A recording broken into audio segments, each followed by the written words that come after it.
इफ्तिखार अहमद को आखिर सब चाचा क्रिकेट क्यों कहते हैं? क्यों सब इनसे ये अनोखी रिश्तेदारी निकालते हैं? चाचा क्रिकेट इस कदर मशहूर हैं कि वो इफ्तिखार अहमद जहां भी जाते हैं वहां उसी नाम से पुकारे जाते हैं। इस बारे में खुद इफ्तिखार अहमद का कहना है कि बाबर आजम ने एक मरतबा उनके कहने पर फील्डिंग तब्दील की और इस पर विकेट मिल गई। बाबर आजम ने कहा कि आप चाचा क्रिकेट हो, और ये बात स्टंप माइक में सबने सुनी। इफ्तिखार अहमद ने कहा कि जब मैच खत्म हुआ तो हर तरफ चाचा क्रिकेट की आवाज आ रही थी। इफ्तिखार की समझ में नहीं आया कि हुआ क्या है। दोस्त ने बताया कि माइक पर सबने बाबर आजम को चाचा क्रिकेट कहते सुना है। इफ्तिखार अहमद, जिन्होंने बांग्लादेश प्रीमियर लीग में धुआंधार T20 की सेंचुरी बनाई थी, एक बार फिर खबरों में हैं। इफ्तिखार अहमद कहते हैं कि अगर कोई इन्हें चाचा क्रिकेट कहता भी है तो वो बुरा नहीं मानते, क्योंकि उस बात से वाकिफ है कि ये उनकी मोहब्बत है। ढलती हुई उम्र के बावजूद पाकिस्तानी टीम का हिस्सा बनने के सवाल पर वो कहते हैं कि मिसबाह-उल-हक, यूनुस खान और शोएब मलिक ने भी 30 बरस से ऊपर होने के बाद बहुत कुछ हासिल किया, तो इन पर एतराज बिलाजवाज है। इफ्तिखार अहमद ने कहा कि वनडे क्रिकेट में इन्हें खेलने के लिए ज्यादातर बहुत कम ओवर्स मिलते हैं, लेकिन जब भी ज्यादा मौका मिला उन्होंने टीम के लिए रन्स किए। इफ्तिखार अहमद कहते हैं कि 2016 के बाद इन्हें टेस्ट में 2020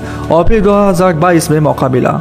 इन्होंने 20 या 22 रन्स किए और फिर इन्हें ड्रॉप कर दिया गया, जिस पर इन्हें दुख है। इफ्तिखार अहमद ने कहा कि 2 टेस्ट में टीम के साथ होता हूँ और फिर स्क्वाड से निकाल दिया जाता हूँ। ये सब छोटी छोटी चीजें हैं, लेकिन तकलीफ देह हैं।